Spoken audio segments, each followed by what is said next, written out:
What is going on, Wolfpack Nation? Welcome to another edition of the Tuffy Talk live show. We are here with Michael Tracy, Kens Blackwater, myself, Layton Smith here. Appreciate y'all tuning in here. See, we got a bunch of people in here already.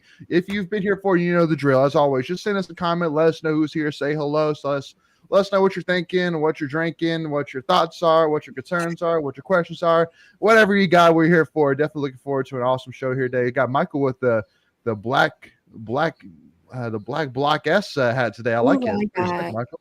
Yeah, that's sick. I like it, man. Is that a newer one? Is that throwback? Yeah. No, it's a new one. It's a Christmas present. Hey, there we go. Somebody must love you. That's the important thing. and then then again, myself and Kens are rocking the hats where it's at. The hats where it's at. So yeah, appreciate y'all tuning in. Again, so I got Nick Maths coming in. Well, hello, Wolfpack Nation. Hope everyone's doing well. Hope you're doing well as well, Nick. Hello, Wolfpack Nation. Another loss for the women. We're definitely going to jump into that here pretty quickly. Then got my mom coming in here saying, "Go Pack!" Absolutely, I'll go Pack. Mama Smith. So with that being said, yeah, I mean, obviously we'll kind of dive into a lot. Obviously, talk a lot of men's basketball here, as Ken said. Night of champs, 2023. Period. Period. And then obviously we'll talk a little bit of wrestling because we got to. Yeah, I know. Kick him out, Christian. Get out. Chris, come on, man. He's doing that just to be annoying. Hey, it's okay. Hey, just ask him his record over the last 2 games and right? ask ours. Who's above you in the ACC right now? We are. Exactly. No. Hey, it's all good. But yeah, and then definitely talk as well some women's tennis again. It was awesome, another great weekend for sure for NC State athletics, and definitely we'll be diving all in here to it. But with that being said, obviously just got down for the Play4Kay game, which was, again, it's an awesome thing to see. Like just like I tweeted, it's one of the greatest traditions in my opinion in college sports. Just seeing the sea of pink and seeing the house that that Kay built, in my opinion, depending on who you talk to. And again, I kind of say to that, there's a lot of right answers, but there's no wrong answers. But to me, I mean, Kay Yao had a big part in building, that Coliseum, especially being Kay Yao Court,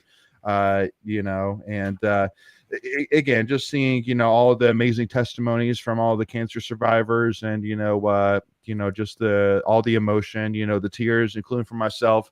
It's an awesome thing for sure. And I know being there, unfortunately, we weren't obviously able to be there in person. One of our own, Greg Legg, was there in person. But I know I've been there for it, and it's an awesome thing. So if you haven't had an opportunity to attend a Play4Kay game, definitely make it a priority. It is a must in my opinion. But Ken, Michael, if either of y'all had the opportunity to be at a Play4Kay game?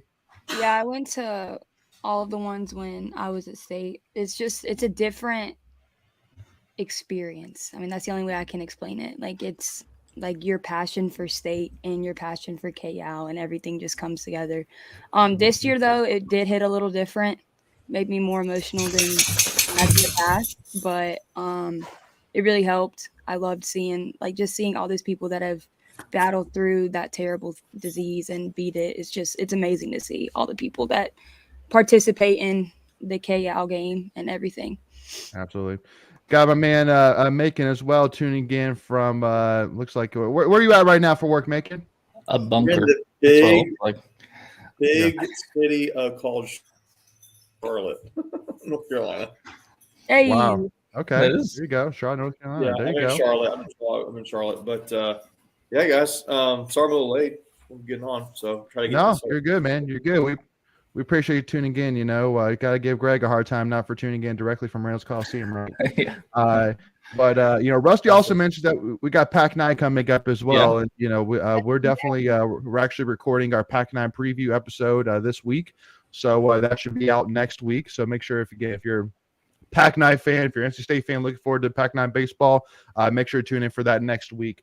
But make it obviously diving into the women's basketball game that just got done. Obviously getting crushed, for lack of better terms. I mean, just like we tried to fight, but we just couldn't stop them, and it just I honestly don't think a 12-point differential really shows how lopsided it was. And, really for me, I'm really just going to say the thing that has been the thorn in my side for this entire season, and I mean, not to necessarily point fingers, but just it's so disappointing, and I think has a lot to do with why we're struggling. And that's where the heck is Jada Boyd and Jakia Brown Turner? I mean, like, not to point fingers, but again, at the end of the day, you're a senior. You're probably a fifth or sixth year, depending on COVID. Senior. You've played in Westmore's team and his offensive scheme for a long time now. You should know it inside and out, left and right. And kind of the reason why I kind of put that as well is that one story which I always love is Michael Irvin. He always tells the story that before him and Troy Aikman went out on the field, they did this thing where they patted each other on the shoulder pads and said, "It's on us," and basically saying like, I can't rely on the other players to win the game for me. It has to start with us. And at the end of the day, I feel like that's something that Jada Boyd and Jakia needed to do this season, because at the end of the day, I can't rely on Mimi Collins. I can't rely on some of these younger players, because at the end of the day, Westmore has conditioned Jada Boyd and Jakia Brown Turner for this opportunity, for this moment where there's no more playing behind Alyssa Kunane. There's no more playing behind Raina Perez. Like, this is your team. And just at the end of the day, like it's inexcusable in my opinion to be non-existent for as many games as they have this season. I mean, Jakia Brown Turner was just that player that hit that three to take us to double overtime against UConn, and played really well last season, played really well the last few seasons. Jada Boyd, who was ACC tournament MVP, who we've seen, Westmore say, she's our sixth starter, even with Alyssa Kunane and all these players, so that's really what it is to me. Is it's like, listen, like literally I think it was the shot where River Baldwin got the and one, and they got a picture on the bench of Jada Boyd and Jakia Brown Turner on the bench clapping or whatever. Like, in my opinion, there should have never been a single minute this season where both of them are on the bench. In my opinion, I think you really need to rely on at least one of them to be on the court at any one time, to be that leader, to be that person that can be reliable and get the job done and be productive. Simple as that, but again, other problems? Absolutely. And we'll definitely talk about them. But just that to me is the glaring one, because in my opinion, there's a glaring need for leadership. There's a glaring need for energy. And I got to look at them first, just because, again, they fit the bill. They're experienced. They're seniors. They've been a part of this program for a long time, and they're really talented players. They meet all four criteria, in my opinion. So, Michael, Macon, Ken's, just go. Yeah. No, I think you're spot on there. I mean, the rest of the team outside of those two is underclassmen or transfers. I guess we've seen it on the men's side, transfers, especially Jarkel Joyner and DJ Burns stepping up. But, you shouldn't have to rely on them. And if they don't get it done, then it has to be Jada Boyd and Jakia. Like, they have no other, they don't really have an excuse, because like you said, they were the role players last year, the last couple of years, and recruited by Wes and brought up, and this was their time. It's just been it's just been a little disappointing. Oh, very, for sure. Making thoughts, man. I'm interested. I'm definitely not the basketball guru here, so I'm looking at the stats. I didn't watch the game earlier. Yeah. But looking at the stats here, I'm just looking at, you called out Jakia Brown Turner and Jada Boyd here, because they are leaders. They're veterans on this team. I'm looking at the last 6 games or so. I'm just picking the last 6 games. Jakia Brown Turner is averaging at 28, just shy of 29, 30 minutes a game. She's averaging 7 points a game, and so 1 point every 4 minutes of game time. And then Jada Boyd is averaging 4 points over those same last 6 games, with just under 20 minutes of play. So, you're looking at similar levels of production over the same amount of time. They're just not getting it done. And I don't think it's all them. I mean, Diamond Johnson has been your leader. She can't do it by herself. But you look at these stats face value. And I tell you what, the rebounds and the assists are just glaring needs. That's the biggest thing to me. You've got 38 rebounds for Virginia Tech to State's 21. That tells me you don't have any inside presence there. And then assists, you're talking about 10 assists to our 6. Rebounds looks like the biggest thing to me.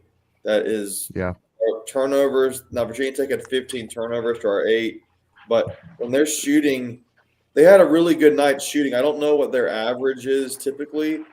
When you're shooting 50% from just a field goal percentage and from 3-point land, then that's really hard to do. State matched them on 3-point percentage, but they're shooting almost 10% better than you from the field, and they're out rebounding you almost 2-1.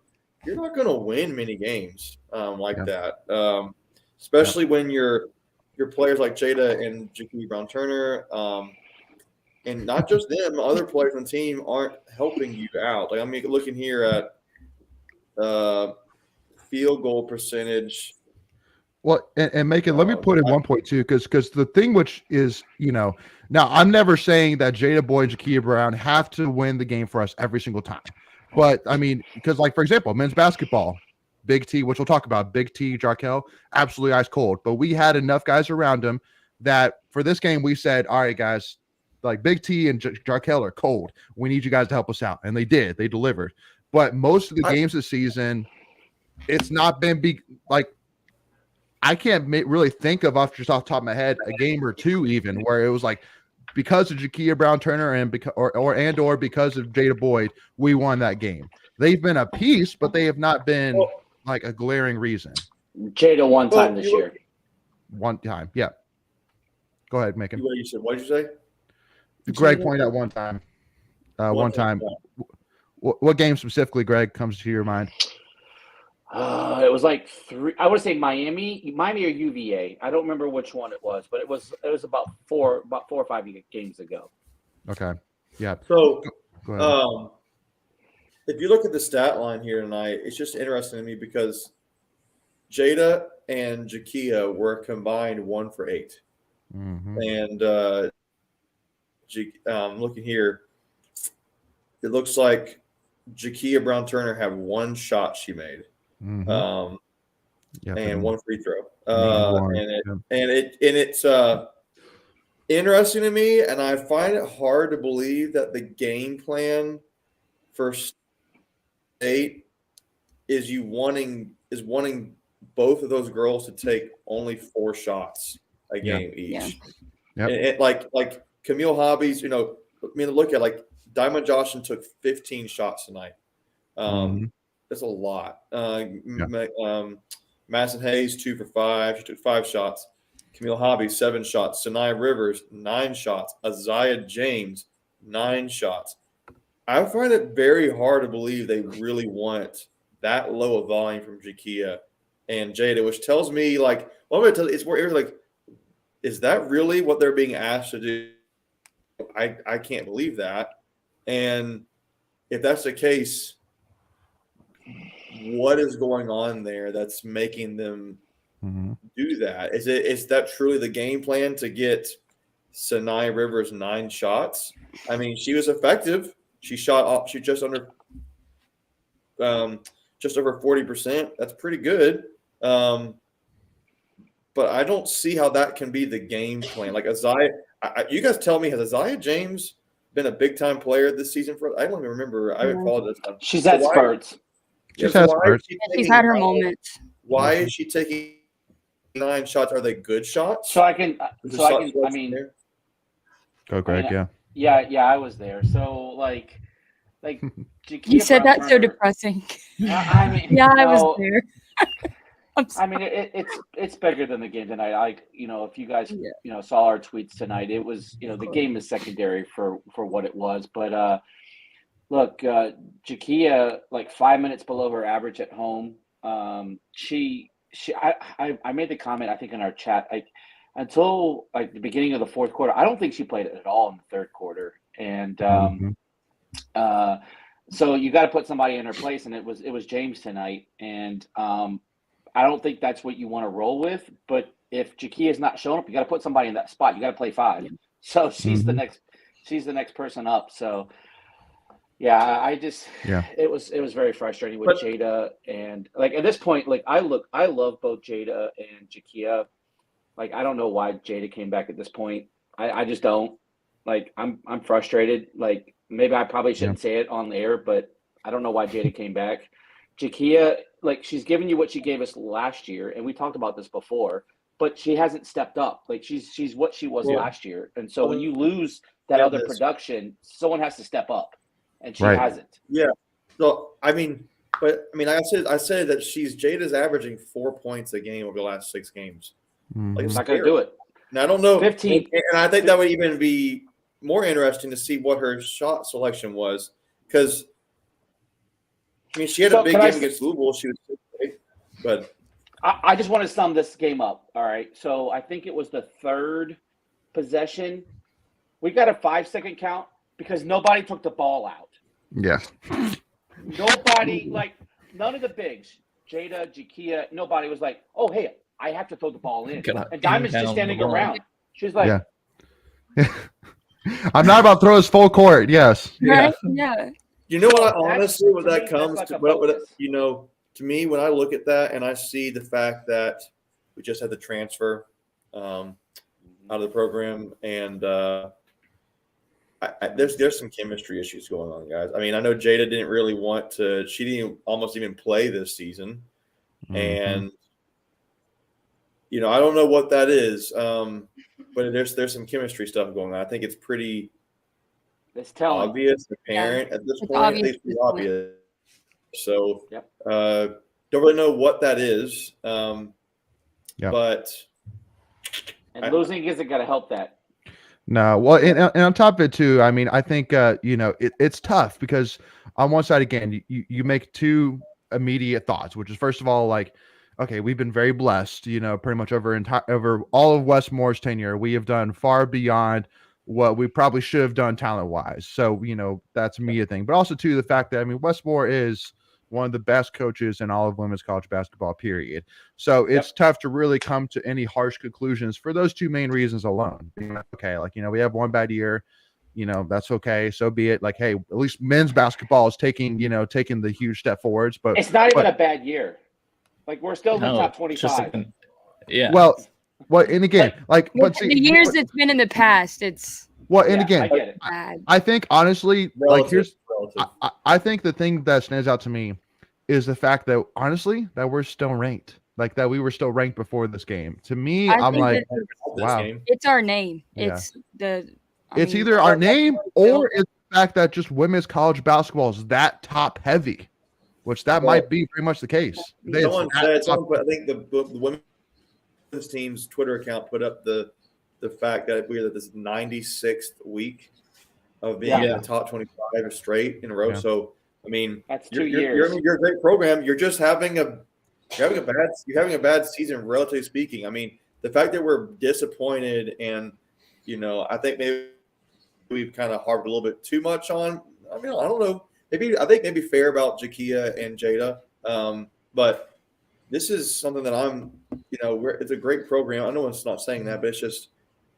It is. It's not what it's been in the last few years. I mean, we won 3 straight AC titles, and we went to it 8-8 last year and a Sweet 16 before that. So it's like, when all systems aren't humming and all systems are go kind of thing and going smoothly, then it's there's concerns there. Where there's smoke, there's fire. You get that kind of concept. So again, it's just more. It's just more for me. Go ahead, Macon. No, I'm gonna say this too. Virginia Tech's a good team, guys. So I mean, they are. They're a great team. We're not dismissing that. Virginia Tech is going to be really good. It's not like we played like an unranked team and. Correct. So I mean, we're making them out of a molehill here, but we're not Carolina and lost to Louisville.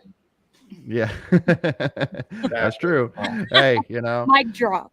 Yeah.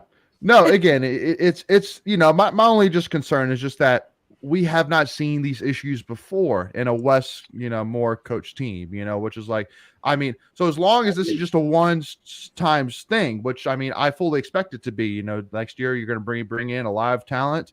Now the one biggest thing is that Westmore is going to have to go after and experience big because we're losing all 4, Greg. We got 4 transfers, so we're going to probably have. It's going to be a 4 and 4 next year. If I did my math right, we got 4 freshmen coming in, and we got to have 4 transfers next year. Okay. So if he wants to if he wants to fill all of his scholarships. Yeah. Well, because again, because we're losing Camille, River, and Mimi, so you got to replace them. So and you're going to lose Jada. So actually, I'm wrong. I think we're going to have like 9 new players next year, 9 or 10. Mm-hmm. And I graduated from summer school, so my math's not good. But there's going to be a lot of players coming in next year. Yeah. Yep. No, absolutely. Summer school. So again, at the end of the day, it's a deep breath moment, is there disappointment there? Absolutely. But then big picture wise, I'm not really gonna sweat too much because at the end of the day, also too, remember y'all, there's so much good still going on. I could put together a full list of teams with French State right now that are ranked in the top 25 between wrestling, gymnastics, you name it. Kans, go ahead. If we're talking about basketball, the girls are making us a little sad, but our national champions Let's flip it up. are bringing us right back to a smile. Let's flip it up. Talk about our men's. Let's flip it up a little bit. Yeah. So with that being said, to jump into men's basketball, we're going to jump into some Tuffy's tweets of the week to back this up. So with that being said, here we go.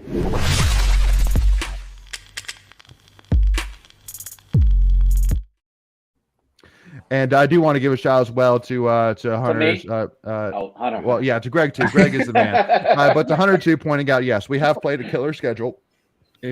And there are 8 ACC schools projected in the NCAA tournament, is I guess what you're saying here, Hunter. Again, great points is there as well. There, appreciate that. But again, y'all, men's basketball has been just solid, phenomenal. I know Macon being the basketball nut that he is. I know.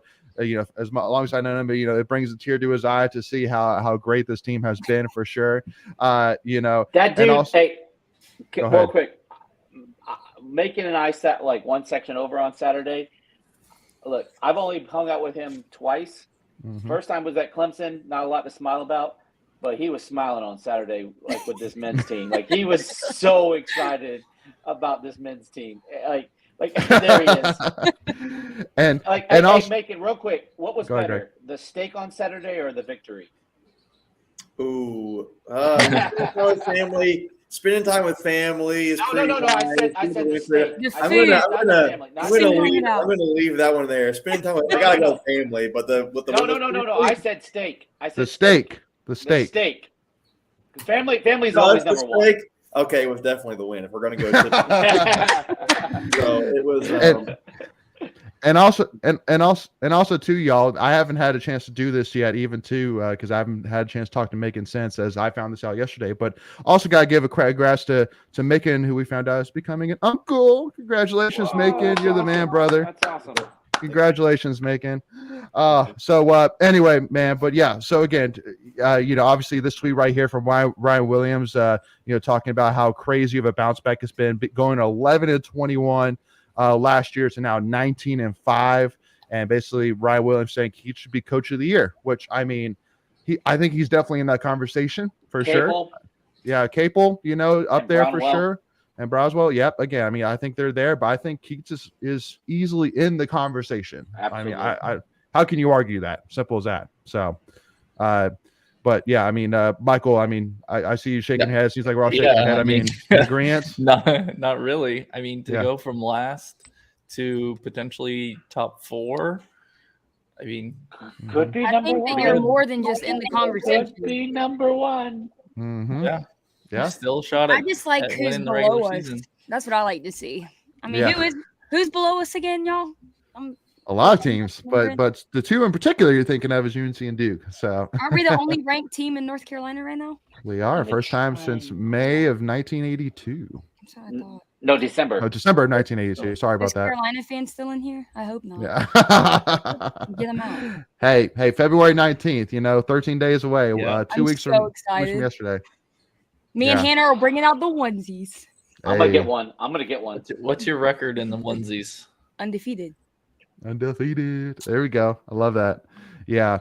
Now again, it's to me, because a lot of people I talked to, coming out of Georgia Tech game were like saying, I didn't like that game. Like that was not a good game. But to me, honestly, I loved it probably as much as any win this season because of the fact that it proved that we are not Big T Jarkel reliant. We are not reliant on certain players that if these players are not productive, we will lose. Like the fact that literally Jarkel and Big T, like they almost might as well not have even gotten on the floor, honestly. Like it was Right. almost that point, and we still beat an ACC team. And you say, well, yeah, it's Georgia Tech though. But this is a Georgia Tech team that really started to hit his stride. They played really good. And they played, I think, as good as they can play. Yeah. And we still beat them without Jarkel and Big T, basically. I mean, but when Jarkel and Big T don't score, I mean, they make it up like everywhere else on the court. Like their defense is great, like everything else.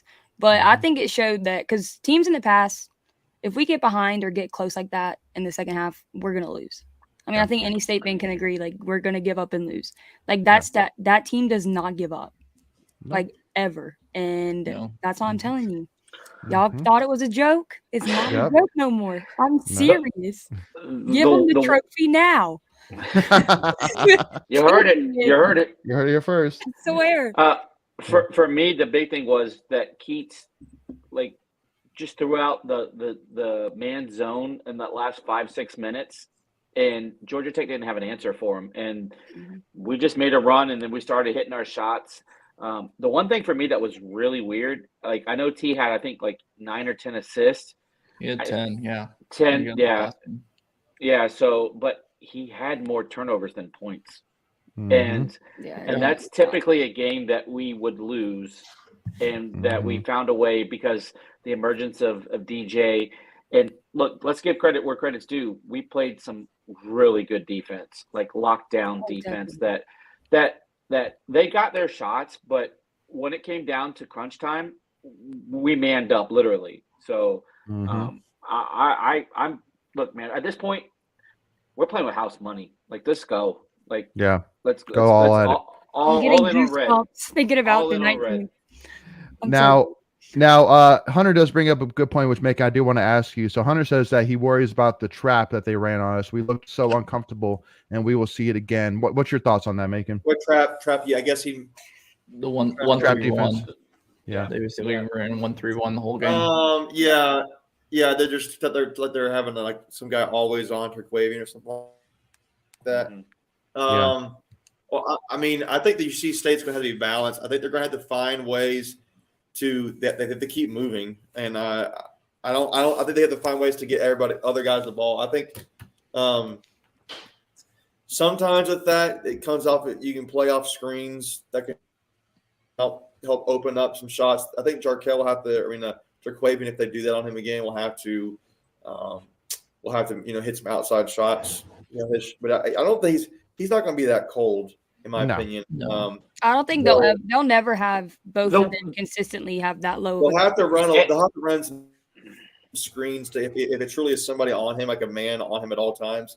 They'll have to try to get some screens for him to get open. But he'll have to knock down some outside shots, some mid-range shots in those situations, and I just don't think you're going to see him get that cold very often, and especially both of him and Joyner being that cold. So they're 3 for 17. That's not typical. So no. The other thing I would say is we were very hesitant on the. Go ahead. No, I was going to say the one thing we were very hesitant. We didn't drive the ball enough.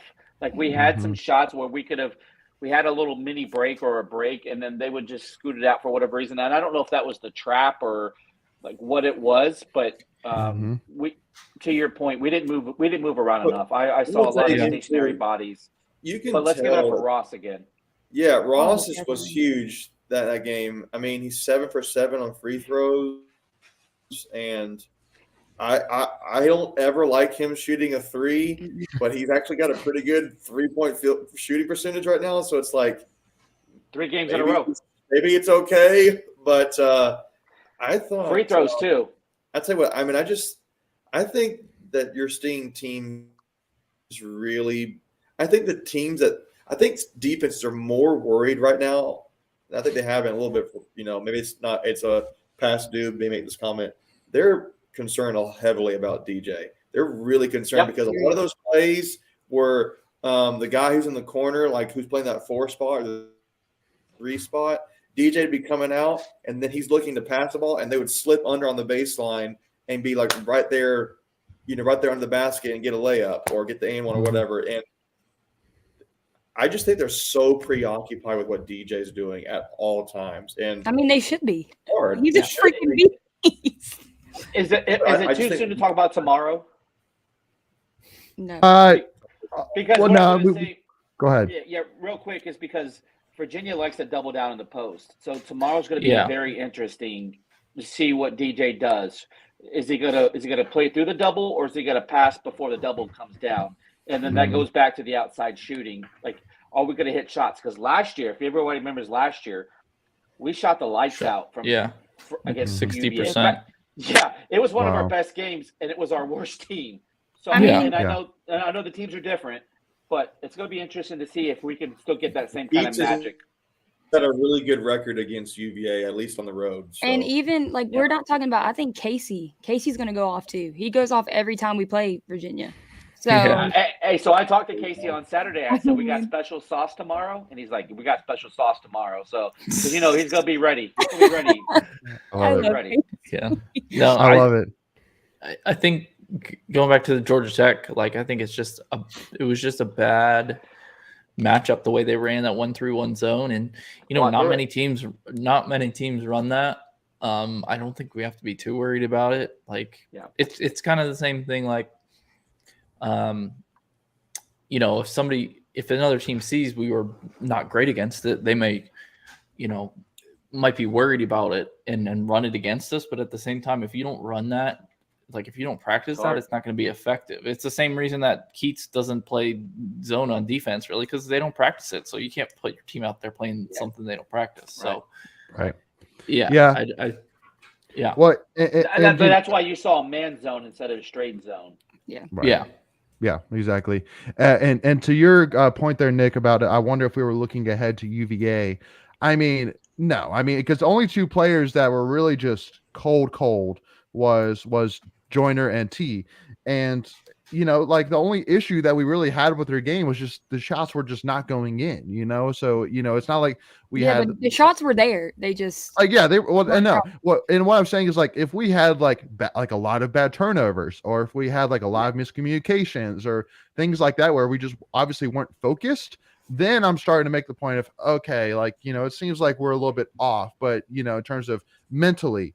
But I mean, getting the basketball in the net is, it's just sometimes it's just not there. You could be mentally just there and ready to go and physically ready to go, but just sometimes it's just not making its way inside that little hoop. We learned that 3 years ago against Virginia Tech. I mean, sometimes it does not drop. We don't talk about that. Sometimes it just does not drop. It just doesn't drop. I blame my dad for that. That was the first game he's ever been to. Oh, that was all Chad, and I'd stand by that. What was it? 27. We scored 24 points. 24. Right. You gave us football. That was also the last time we were in a ranked matchup. Was that game? Oh, yeah. But why you gotta bring up old news? Yeah. But can you not just bring up, kind of one more point that I want to make, and then we can kind of talk about his question here. But I honestly love it. I wish it didn't happen, but if it was going to happen where T and Jarkel are absolutely ice cold, I'm glad it came at this point, right before this huge stretch we're about to have. And on top of it, we still got the win on top of it, because now you're looking into tomorrow against UVA being like, I'll bet a lot of money that T and Jarkel will have some of their best games tomorrow. I can bet that, just because of how good and how competitive they are. I would bet a lot of money on it. Go ahead, Greg. Can we raise your hand if you're gonna be there tomorrow night? Oh, that's me. Let's go. Greg, Greg, go to bed. Yeah, no, and because like literally Greg and literally Greg, it's just because kind of go through it. So you came in, you were at the men's game on Saturday, you were there for the women's game tonight, and then you're driving to UVA for the game tomorrow. Where do you get this money, Greg? Where do you get this? I know. Hotel rooms. I know. We don't talk about it. Yeah, no. No, I'll tell you what. UVA is a nice arena for basketball. It is. It really is. I'm just worried they're gonna come in mad against losing to Virginia Tech. That's what we're. Yeah, that arena is 17 years old, but it doesn't look it, man. Like they did it right at UVA. Like if we could have like somehow got those same architects that did that and built like our arena, our PNC. Man, that's just stupid hockey. But we won't talk about that. Hey, man. Hey, Hurricanes are second in the NHL, man. Where are your Tampa Bay Lightning at? Second in the NHL? How many cups do you have? I'm sorry. Do we live in the past UNC? 3? I'm sorry. Do we live in the past UNC? All right, we're moving on. I can't hear you. That was good, Lightning. Anyway, all right, y'all. So one thing though, Peter Parker's in this comment said, "Man, imagine if Seam Braun came back." What was that? I said Spider-Man. Oh, yeah. Peter Parker. Oh yeah. I hate y'all. I ain't put two together. I hope that's not his real name. Yeah. And so this kind of leads me to kind of a 2-pointer. So, obviously there's a lot of, what's going on with Jack Clark and Dusan Mahorchik of like, are they coming back? Like Jack Clark dressed in the Florida State game, but then he didn't dress at all against Georgia Tech. So like, what's going on with that? And I mean, we broke that. Yeah. Yeah. Greg takes credit for posting about that before some of the other guys. Good for you, Greg. You're the man. No. Good for us. Yeah. Good for us. Sure. But yeah, I mean, so to me, it's all speculation. Nobody knows, Keith ain't saying nothing. The players aren't saying nothing, who knows? But to me, we know two things, one about each. We know Jack Clark dressed against Florida State, and we know that Dusan Mahorchik has been doing drills. I think there was actually video or pictures of him doing drills a week or two ago. So which means, he's getting towards game shape. So, and to me, this is the point where if you're going to bring them back, or if you've been preparing them for a moment, this is the moment you've been preparing to bring them back, is right before this huge stretch we're about to have here with multiple quad 1, quad 2 opportunities. And so, but again, it's all speculation. So, but like a lot of people have been saying, do we really want them back just because we've been playing so good without them? And I'm never saying no to options. I mean, you don't have to play them. Just put them out there. See how they do. Doesn't mean you have to. Yeah. Doesn't mean you have to insert them into the starting lineup. If nothing else, that's 10 more fouls to give. Yep. So that's very true. That's not the bare minimum. Those guys, Jack Clark would stretch the floor and be a scoring, shooting threat that you don't have right now at the 4 position on the wing. Yep. You could really have 4 guards there that are legitimate scoring threats. If they, I don't know, just come out of that. And then with Dusan, being on a rebound, I think Ernest and Duana and even Jarkel and Turquavian have been good rebounders, but I think Dusan adds another level there. So yeah, you definitely want those guys. Well, and because on top of it too, and Greg, I'll let you jump in, but because the one thing too is the Georgia Tech game, Franklin. One thing which they were saying on the commentating was that like Georgia Tech knew that DJ Burns couldn't keep up on a fast break, so that's what they would do. Is they would just get Franklin down the court, have a 3-on-2, Smart. 2-on-1, whatever, and take advantage. But with Mahorchik, that's what Mahorchik can do that DJ Burns can't. Is Mahorchik can keep up, with a guy like Franklin, or especially with a guy like Bekai when you face UNC, to have somebody who plays hard defense, just like Macon said, have another 5 fouls to give, and somebody that can rebound the ball very well, along with scoring still effectively. Maybe not as good as like DJ Burns scoring 20 a game, but he's productive enough. So that's my thoughts on it. Go ahead, Greg. Yeah, the only thing I was going to add is it gives a wrinkle now the other team has to prepare for, right? So, like, if they're in the lineup, now it's just like, okay, you have to respect the Jack Clark 3 and the Mahorchik, like, energy factor. Because, like, to me, and this is the one thing that I don't know if we've really talked about, Greg Gant has done a great job of replacing Mahorchik because that energy guy, right? Because I felt like Mahorchik was always that energy guy. Like, he may not give you a lot of points, but he's going to keep balls alive. And like the one thing that Mahorchik has done, that Gant has done is if he doesn't have the rebound, he'll tip it out to somebody, and he doesn't get credit for those rebounds. Oh, that's huge. You could give him 3 or 4 more rebounds a game. Yeah, right. I just think having Clark out there, it does 2 things. I mean, a few things. It allows you to stretch the floor more.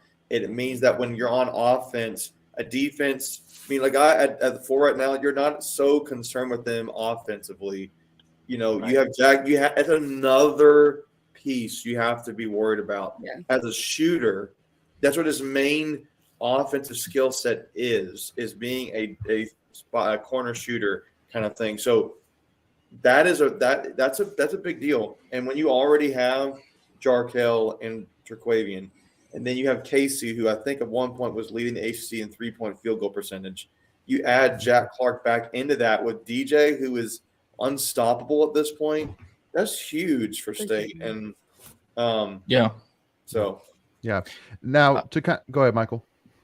Yeah, I just had quick thoughts on both. I mean, Jack Clark, I know he's up until like last week, I think DJ Burns just passed him in rebounds for the season, and Jack Clark has missed 9 games. Exactly. He also, I think, still technically leads the team in steals as well. So, he's your best rebounder and best. Well, maybe not best. Maybe Morcell's your best defender, but he's right there, probably top 2 with Morcell for best defender. I think LJ Thomas is up there for defender. Yeah. Well, and LJ Thomas is another guy that just is kind of an unsung hero. Yeah, he just brings that in. Like you can tell that Keats puts him in. Like if we've lost the spark, LJ's coming in, and LJ's bringing all the guys like back together to be like, look, like you got to make those plays. You got to put yourself in those positions to make those plays. And let's not talk about his timely threes. Like I think the last 3 games he's had a timely 3. Right. Yeah. And it's not like a lucky 3. Like it's nothing but the bottom of the net that he's hitting. For real. Yeah. The other thing I want to say on Mahorchik was that right now there's a huge drop off when Burns comes out to EB, and it's like you're just trying to get Burns enough of a breather to get Burns back in the game. That's something you don't have to really worry about with Dusan out there. I mean, he's a quality starter. Now I do got to give EB credit. I mean, he is solid. Defensively, he's defensively solid. He can hold down the court while DJ Burns is resting. Like he can hold it down. So yeah, get it out of here. I would even argue. Yeah, I think it's I almost sometimes line Ross there, but he's a true forward. I don't know. Yeah, you're right. That's a great point. There's a drop out with EB, and then maybe I feel like EB does better the more he plays. Yeah. But having Mahorchik back, I mean, he wasn't an offensive threat, but he was a rebounder in my opinion. So, and I think Greg Gant's a guy you get overlooked too. Those tip passes, like you said, Greg, that was a good call. That was a good call. That's a good observation there. People look more on his shots that he misses more than rather like what he does. And I'm like, I don't understand. Well, the one thing I'll say about Greg Gant, and this is the worst comparison I will give in my life, but if you had to give a comparison, he's a homeless version of Dennis Rodman.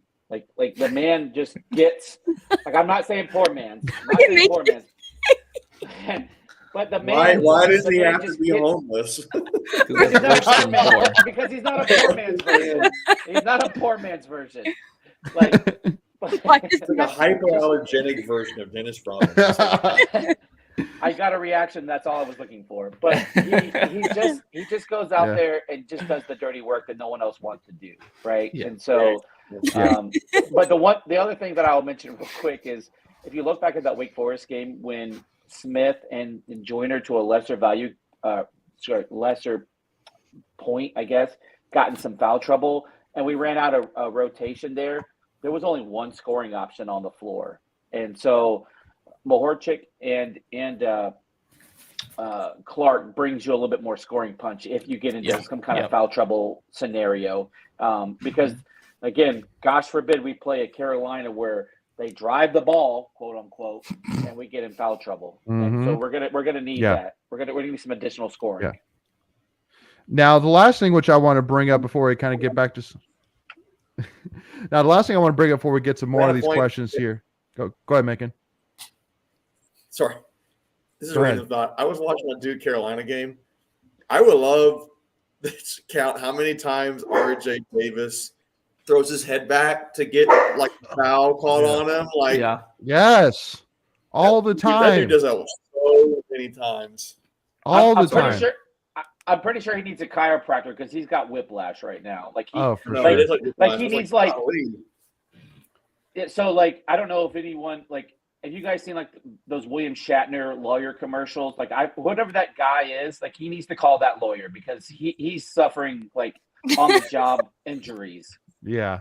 Well, because I think honestly too, that's what him having like his lighter braids that he has, because it really kind of adds to the effect when he throws his head back. It's a lot easier to see. But it's just great. Yeah.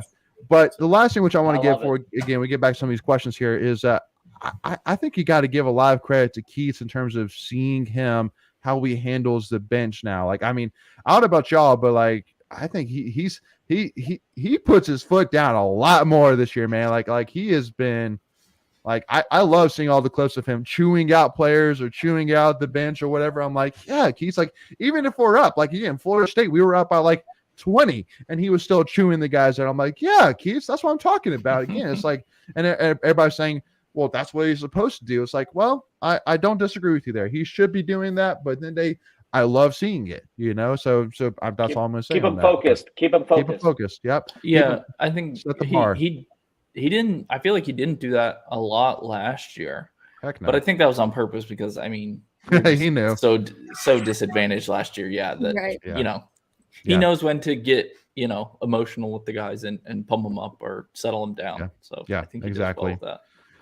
But so King Knott kind of asked the question of like, do we want to have another loss heading into the ACC tournament to kind of help us take the next level? Which I'm like, well, again, all right, let me tell you this, King Knott. Our last games this season are at Virginia, at Boston College, at Syracuse, at home against UNC, at home against Wake Forest, at home against Clemson, at Duke. I mean, that's the one you want to lose. If you're going to lose one, lose at Duke. Yeah, for sure. That'd be the best quality loss. Yes. Well, this is why I will say that. Yes. Yeah. So one, it's on the road. Two, you can't lose to Boston College. That's a quad 4 loss. UVA, that's a road matchup. Like if you're going to lose one, so it's either I'll preface either Virginia or Duke. But right now you want to ride that momentum. Clemson is senior day, so you don't want to lose that. Carolina, I don't need to even go into that. So for me, it's Duke. If you're going to lose one, it's Duke, and that's right before the tournament. But you don't want to lose that one either. So maybe Virginia. Are we talking standings here? How it's going to play out? We think that we're talking here. I think it's kind of momentum. I think King Knott's kind of talking like momentum. So that way you're playing your best ball in the tournament. How do we think it's going to go? We lose to Boston College and win the rest. We're talking about NC State. We're talking about the ACC as a whole. Both. NC State. Okay, we'll start with NC State. I think this matchup is going to be very telling for what the rest of it's going to play out to be. Because if you can go on the road, you can get wins against teams like Florida State and Georgia Tech, and that's fine. You can't lose those games. I mean, like we beat Georgia Tech and we fell in the net rankings. It's like they're beating us up for playing a team in conference. Yeah. So to Greg's point, we cannot Boston College. Yeah, we didn't. No, I'm saying Greg's point, we can't lose it. Yeah. Yeah. Hey, well, Yeah. just ask Michael because he had a nice conversation yesterday on Twitter with a UVA fan. Yeah. Well, Yeah. because one thing that's interesting, and Michael, I just want to add this one thing in. So right now, UVA is favored by 7, which It was 7.5. It's just 7 now. it's 7 Yeah. now. It's 7. Yeah. Go ahead, Michael. Talking about what games. No respect. Obviously, I mean, first you obviously want to win them all, but yeah, talking about putting a positive spin on a loss. I honestly think I'd rather win at Virginia and then lose at Boston College. We don't have any bad losses right now. That last at BC is a Q3 right now. I think it's not 4. So we could handle having one bad loss Because but we the haven't had Virginia one win- Q3 or Q4 loss this season. Yeah, but We- the we Virginia haven't- I win kinda would like be it. huge. That's a The Virginia refocus, win would right? be huge. Yeah, Like if you lose at Boston College, that's a refocus. yeah. Yeah. I don't But know. if you lose at I- Virginia, that could be like a momentum, just like I think if you have a resume in front of a committee and you have 0 losses in the Q3, Q4 category, I think that it's something that will set you apart from other teams. Because The whole conference. a team like Clemson right now, who's first in ACC, has a couple of those losses, Yeah. and they're probably going to get a similar seed to State, if not better, if not worse. I think the worst. I think Yeah. the worst because they've lost to South Carolina and BYU, which are both like under 500. I think They just BYU is lost. just above 500, and I think South Carolina's below. So, but here's what I think for NC State. I don't really know what to think about this Virginia matchup. I don't have like a gut feeling here. It does make me a little nervous because I think UVA is playing really good basketball, but because the numbers, when you look at their stats when they played against Virginia Tech, you look back to. I was trying to find a trend, if you will, from their loss. They had a loss against Virginia Tech, they lost to Pitt, and they've lost to Miami, and they've lost to Houston. In those ACC matchups, there's nothing that's a glaring trend. It just looks like they got outplayed and they just lost the game. But I think State could go in and win this matchup. I think I kind of get the vibe they're going to. And part of it's because of the way I'm seeing Ross play and Gant play. And I think they're going to see like a committed effort to stop DJ. And I truly think that you're going to see one of Terquavian or Jarkel. I think you're going to see one of them go off against UVA. Virginia. Yeah. I think we're going to run, man. Huh? You think we're going to run it? I think we're going to run, man. Like I think that's what we want to do. I just want to do because they want to go slow, right? Yeah. Yes. So you want to force them out of their element, and they're going to want to force you into their element. And I think so State needs to score to force our defense. And you're going to probably out rebound UVA because UVA doesn't want to rebound. They want to get back and set up their defense. I think you're going to see State try to push, and that's what Keith has done. I mean, when he was at Wilmington, they almost beat UVA in the NCAA tournament that one year. But for the rest of the season, to McKenzie's question, I think State's going to probably drop a game or two. But I think the ACC is pitched to lose. If you look at their schedule, it's so easy. It sets up. Georgia Tech, Boston College, Florida State, Louisville. I think a team like Clemson, I think a team like even UVA, State's kind of like an okay schedule because a lot of those tough matchups are at home. But I don't think Clemson's going to last, guys. I think it's a lot. They might not make it. Did Miami get the win against Duke? They're crushing their souls. Yeah, they're killing them right now. Yeah. So look, hot take. I don't think Clemson's going to make the tournament or the NCAA tournament, obviously, but I don't think they're going to make the tournament. I'd be bold. Yeah, but I don't know. We're winning now. Because here's what I'm going to say. They're setting up like Wake Forest did last year. Yeah, that's true. So like Wake Forest had a lot of high wins, but they had a terrible strength of schedule. Yeah, and that's what and a couple bad losses too. So did you guys see what I posted in the chat today about like the resume for Clemson? It was not good. Clemson has lost 4 in a row, and they've lost 5 out of the last 6. You're trending the wrong way in March. And you have some easy matchups here. They do have Georgia Tech, Louisville, and Florida State, but they also still have to play Miami and UVA. And but they play NC State, don't they? But again, Georgia Tech and Florida State are two teams right now that are two teams that have nothing to lose right now. And honestly, I mean, they're playing strong right now. I mean, again, like Georgia Tech and Florida State are playing strong. So I mean, the fact that we won those games, I think says, I mean, we're great. So yeah, no, again, I mean, I think for me at the end of the day, like whether we're second, third, fourth, I mean, if we get first, great. That's all you want. Yeah, give me top 4. Yeah, that's what I'm saying. Give me top 4. Give me that double bye, and I won't.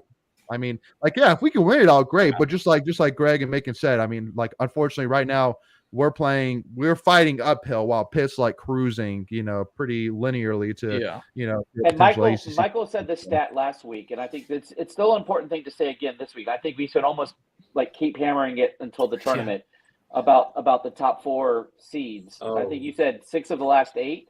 Sorry. Yeah. Hey, I was looking at women's basketball when I gave that stat, so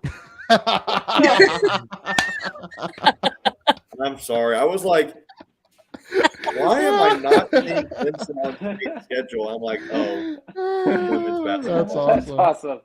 I actually all right. Anyway, Michael, give us a stat, man. Oh yeah, what Greg was talking about the double bye since 2014 when they started it. 6 out of the 8 ACC tournament winners have had the double bye, and the other 2 have had a single bye. So that it's just so much more beneficial to get that double bye. It's your legs, man. I mean, there's no question about it. It's the leg. And whatever, I mean, yeah, as long as we get top 4, I hope we're matched up with Clemson. Like if they end up winning the league, I hope we're the 4. If we're the 2, then I hope they're the 3. Mm-hmm. So hold on. Now I'm going back here. So now I've got the men's team. I'm truly looking at Take 2. Okay, so Clemson's got to play at UNC, at NC State, and at UVA. Yeah, they have to play at Louisville, but Syracuse at home, Notre Dame at home. So they've got. So you expect them to go 2-3, 3-2, something like that? Well, okay, let's go game by game here. So you got Clemson here. You've got at UNC, loss. Florida State at UNC. You hope that you can win. But they barely squeaked. Hold on. Real quick. They barely squeaked against them last time at Florida State. So, like, right. Here's the thing. Anyone that has Florida State on their schedule right now, that's not an automatic win. I mean, like, we took advantage Florida of them. State is a scary we took team. Advantage. Mm-hmm. They are. They are. I don't want to see them again. So Louisville is probably a win. So 2-1. Okay. Yeah. Syracuse at home. 50-50. At home. 3-1. Yeah, I give them the edge. Okay, at NC State. Loss. I think at UVA. You can't spell Clemson without an L. Loss. So let's okay, go. what about Notre Dame at home? Notre Dame will win. Yeah. So 4-3. Unless the white boys know what they're doing that night. So you think 1, 2, 3, 4, and it's 1. Do you think they go 3 for 7 the rest of the way? Yep. Or 4 for 7. No, you said we had 4 losses. So, UNC, NC State, UVA, and Notre Dame. That's 4 losses. I can see that going either way. Yeah. I can see either going 4-3 or 3-4. Either way. It wouldn't surprise me. So if Clemson's 18-6 right now, 3 for 7 the rest of the way would put them at 21-13. Is that a NCAA tournament resume? It's probably on the bubble. You would be losing on the bubble. I mean, we'll see. The last 3. You got to see what everyone else does. Yeah. You got to see what everyone else does. Yeah. I don't think 21 wins, losing your last 3 matchups to 2 of them being NCAA tournament teams, in my opinion, I don't think that gets you in. So 2 factors. One, you just like Greg was saying, hot tech Greg. What the rest of the field does and what you do in the tournament. So, like, but going into the tournament, they're bubble. Yeah. All right, so let's wrap it up here, y'all. Let's get back into it, I guess. So Rusty asked the question. So we have a bye on the last weekend. So our last game is February 28th, which means that especially if we get the double bye, That's a big break Ugh. in between our last game and the first game that we play, which is that good or like bad? I immediately say, yeah, I don't like it. But at the end of the day, I mean, it is what it is. I mean, we can't do anything about it. Like if we're that good, I'm not going to be sorry about it. But Right? even if we don't get top 4, that only gives us, plays us one day earlier. Every single time. Yeah. So at that point, I'm not mad if we end up in the 5 seed. At that point, I'm not mad. Yeah. Yeah. I mean, I don't know. I think yeah. I think that plays to your advantage, especially in a tournament setting. Yeah, it's mental. Yeah, like if you've got a team that's played 2 games already and you're on a 2.5 week rest, that's a huge advantage. Yeah, I'm with Michael. I think you take the double bye any chance you can get. It's one less game you have to win to advance. So yeah, I hear you. There is a logic of there's some teams who do benefit from having played an extra game. I think that's just any given team, any given year. It's just you don't know. Well, because it's not just necessarily the bye. It's just a matter of that we have so much time in between our last game of the regular season and when the tournament starts, period. No matter even so. But so is that a good thing or a bad thing that we have that much of a break? So look, apples and oranges, I get it. But if you like a lot of NFL players have said they don't like that first round bye in the playoffs. Like they want to keep playing, right? So I feel like, the only benefit it does is it saves your legs, a little wear and tear on the body. But basketball isn't like football where, it's physical. I think momentum is everything in sports, and I will Absolutely. fight anyone that says anything different. Like you want to stay hot, like. Yeah, exactly. Absolutely. I think it benefits the fans too. Like that's one less high heart rate. One less ticket you got to buy. Right? That too. Yeah. One less alcoholic beverage you have to drink. Yeah.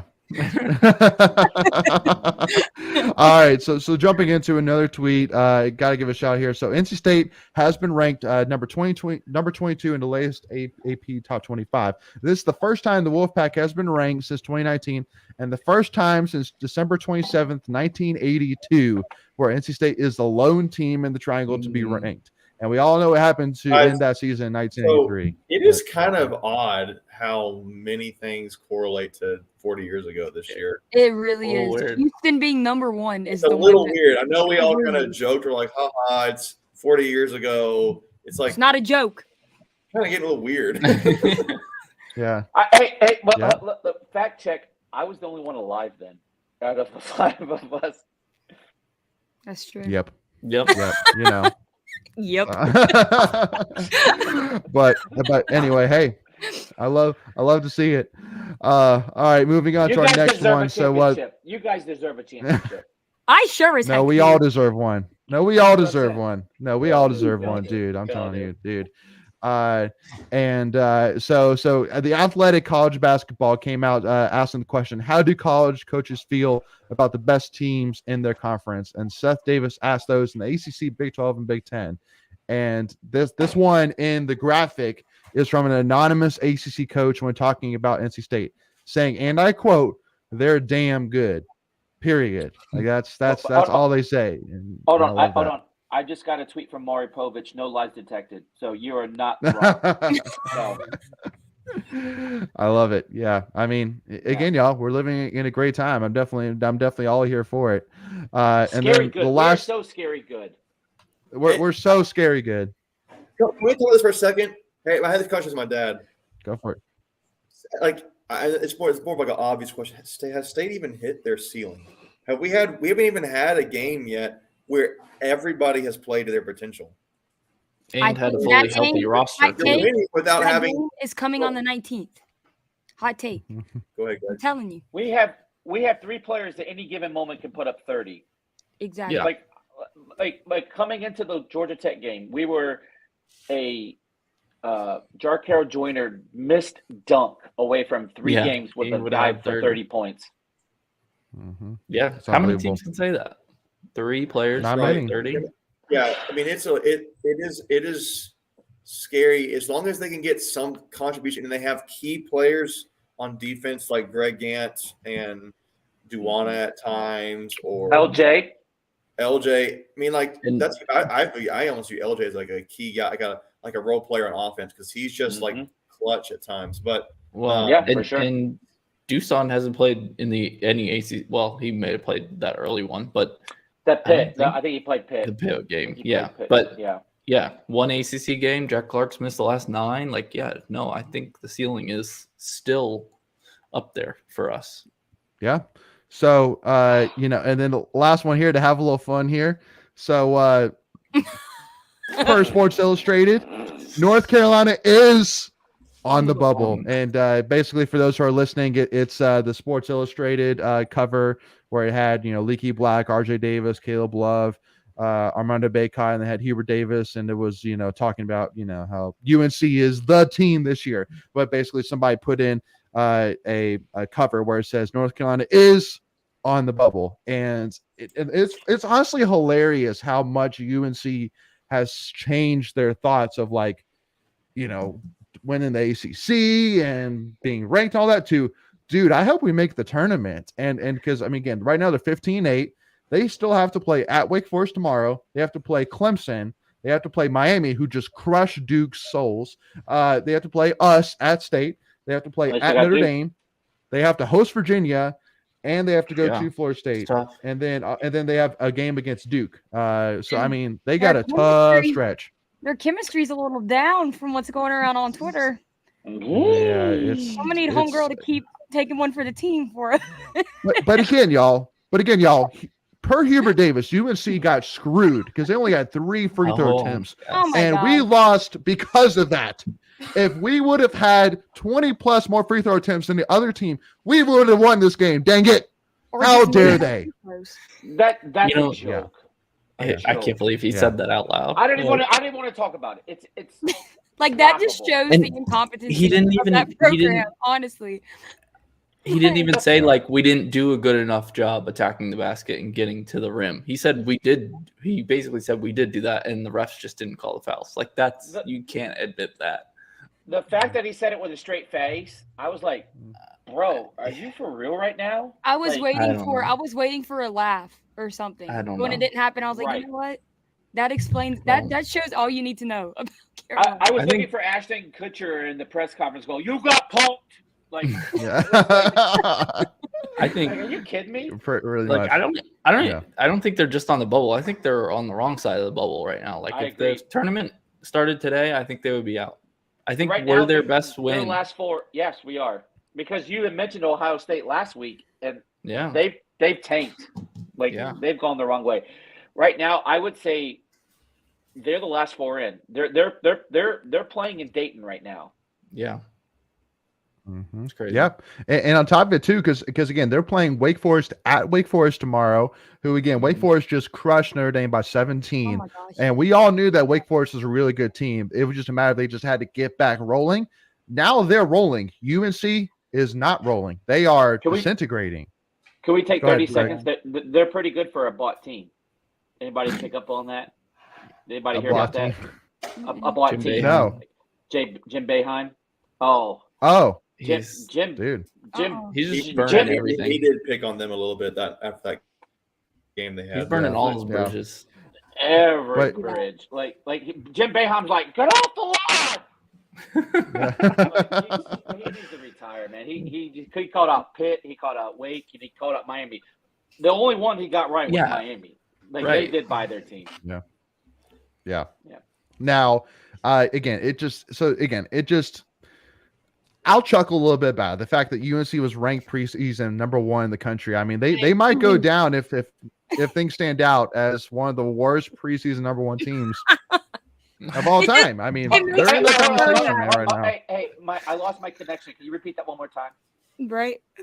Yeah. So literally, UNC might go down as one of the worst number 1 preseason ranked teams of all time. I mean, if they're in that conversation. As They were crazy the as that is fastest. leaving. They were the fastest to ever get out unranked, going from number 1 to Yeah. unranked. But here's how right. they'll spin it to NC State fans. Well, at least we were ranked number 1 in the preseason. Right. Not if we win the Yeah, national yeah. championship. Period, Oh. Michael. Period, Michael. Who knows? Michael. Oh, Yeah. you've officially brought Michael on the Natty train. So I'm telling you, hop congrats, on. NC. Yeah. So I like Carson's prediction, thinking that Wake wins in Winston. I know as of right now, UNC's favored by 1 point. UNC's favored by 1 point tomorrow. So definitely a toss up there. I think Wake's I think Yeah. UNC It's will gonna be a kill tough 'em. one. I think they'll get some fouls called their way, and they'll win easily. Yeah. But we'll see. There's- I think that's a toss up. Whatever it is, I think with all the people complaining about how Carolina has gotten so many fouls, I think part of it, at least, is the refs trying to call it the other way. And I wonder if the fact that you're seeing the coach complain about it is him trying to now persuade the refs Come back the other Bring way. it back. Bring it back. Bring it So back. I think that's honestly what he's doing. To be Yeah. This just in, Applebee's has gotten 4 fouls. And Yeah. so like, they're no longer offering their 2-for-1 special on Tuesdays. What a shame. Yeah, no, and then again, UNC fans complaining about the foul at the end of the Pittsburgh game, which I mean, the ball didn't even leave his fingertips by the end of the clock. Yeah. It's like, come on, y'all. Like we had a legit reason to complain. Y'all have no reason to complain. Okay, you're your own worst enemy. Just take it on the chin. All right. But then Nick also points out, seeing that a bracket had UNC as a 10 seed, which I mean, again, I think that's probably best case about right, scenario yeah. right now. If you slide to 11, you're in the playing game. So Yeah. And then Carson says, well said, we need a player last name Bojangle. That'd be awesome. All right. So wrapping this up, we have one more tweet here, which this is one from Macon, which Macon, I might need you to kind of fill me in a little bit here. Is again, I mean, if you're listening to us right now, you're definitely going to want to watch, just tune in and see this, because this is definitely just way too much to say here. But I mean, take me through this, Macon. What do we have here? David Hale puts out a lot of really good tweets at times about stats for different players. He had a similar tweet, I think it was about a year or so ago, between comparing Devin Leary to Sam Howell. We did like a player A, player B comparison, and player B in this case, I think, was Devin Leary, and he had better stats than, or arguably the same level of quality stats that Sam Howell did, but Sam Howell getting on the hike. So here's a similar situation. You've got a corner. This is for football. This is a cornerback comparison. You've got cornerback A has those stats. Cornerback B has the bottom level stats. You got corner A with a 36.4 completion, 4 yards per target, 0 touchdowns allowed. All those stats, etc. Yeah. So he has an 81. You got the is one of those a state player? Yeah. So you go on, and then he responds in this tweet later, which he doesn't have here. Player A is Alabama's Kool-Aid McKinstry, who is basically a draft. I think he's a draft eligible cornerback this year, if I'm not mistaken. Yeah. Player B. Oh, can I take a guess? Yeah, go for it. Is that Aiden White? Yes. Bang, bang, bang, bang, pow, pow, pow. It's like, we need our sound effects. Some situation, this Alabama player getting all this hype, and comparable stats. Cornerback B, in this case, Aiden White, has played 3 more games of stats and has, more room for error there. The exact same amount of yards per target allowed, also allowed 0 touchdowns. He's allowed less completions, or basically less completions on explosive passing plays, comparable yards per coverage, similar in the grade, and he's playing basically just as good, is the whole point, as Kool-Aid McKinstry, and he's getting no recognition. This is like a high-low player right here. If you're talking about draft, if you're in the fantasy football kind of stuff, this is a buy low. This guy is so much valuable, and he's not getting any of the hype. So Aiden White is awesome. Just interesting perspective on stats in the offseason, how special Aiden White is of a player that he 100%. I don't think state fans even give him enough credit for how good he is. So, that's a really good tweet. That's a really good tweet. Yeah.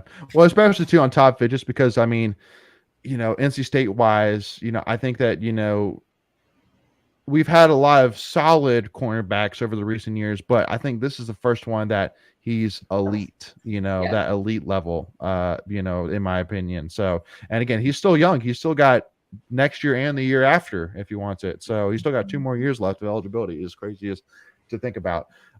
So with that being said, Parker asked the question: how many of you are going to be at the game on the 19th or the game against UNC?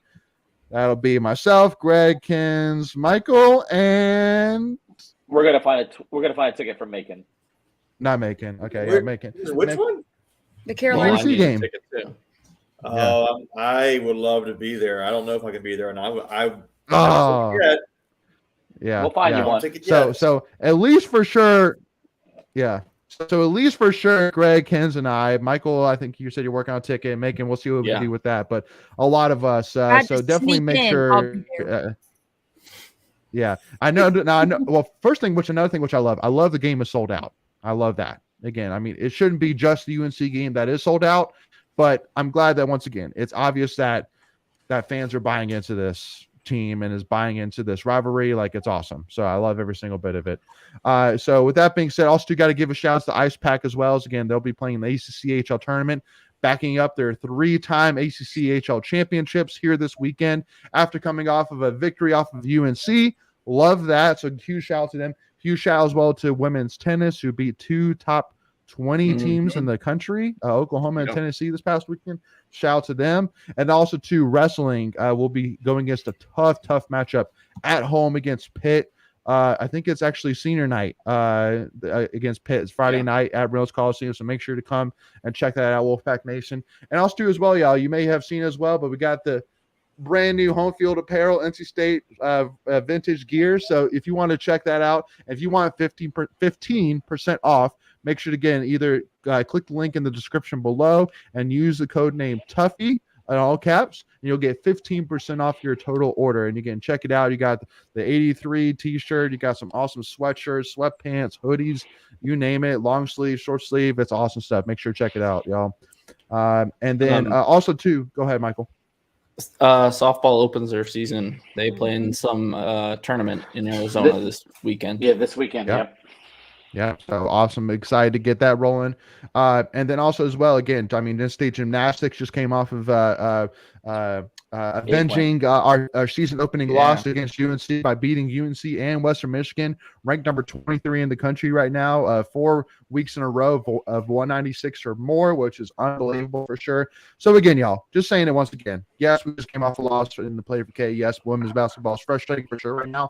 But even still, y'all, like, even with all the still positive you have women's basketball, there's so much freaking positive going on outside of it that you need to lock in on for sure. Can we talk women's tennis real quick? Like, they got the 2 big wins over the weekend. We mentioned that. Yep. Did you? Yep. Okay. Yep, we got that. Sorry. Yeah, no, that's definitely a big. But we will more likely, at least again, I haven't talked with the team yet, but I know I'm able to do it, and I think we got to do it. But I feel like we got to do a watch party for tomorrow night's men's basketball game. I mean, for Virginia, I think it's a must. So at least myself, and I'm sure one of the others or multiple others here with Tuffy Talk will be a part of it. So make sure to join us. Yeah, exactly. We'll call in. So tomorrow night, again, the game is 9:00, so we'll probably tune in, probably go live 8:45 or so, give or take. So make sure to keep an eye out for that and join us and react and discuss the game along with us. This huge matchup against number 22 NC State versus number 11 Virginia. Like that. 11, I think it's 11. Yeah, or 8. They lost, so they dropped I'm getting honestly women's basketball and men's basketball confused because we were both ranked 22. So I'm like, either Virginia Tech or Virginia was number 11 or. By the way, who had that at the beginning of the season? Yeah, right. Both teams I know. Ranked. Yeah, I know. Nobody. Not me. And that's for sure. And next week it'll be. I did. Well, I guess if we win, but next week okay. it'll probably Carson be the says men's UVA rank. is 8. Carson says UVA is 8. So it was Virginia Tech that was 11. So appreciate that, Carson. Top 10 so women. Yeah, no, huge opportunity. So again, y'all, tomorrow night, watch party, 8:45 will go live. Make sure to tune in for that here on our channel. If you haven't already, make sure you can hit that subscribe button, hit that notification bell, hit that like button if you enjoyed this, and give us a follow, Tuffy Talk now on Twitter and Instagram. But thank you all so much again for tuning in. We always appreciate your support. You're the best. Make sure, again, check out the home field apparel. Again, 15% off, all caps Tuffy Talk. I'm sorry, all caps Tuffy, not Tuffy Talk. All caps Tuffy, and 15% off, y'all. But thank you all so much again for tuning in. As always, go Pack, baby.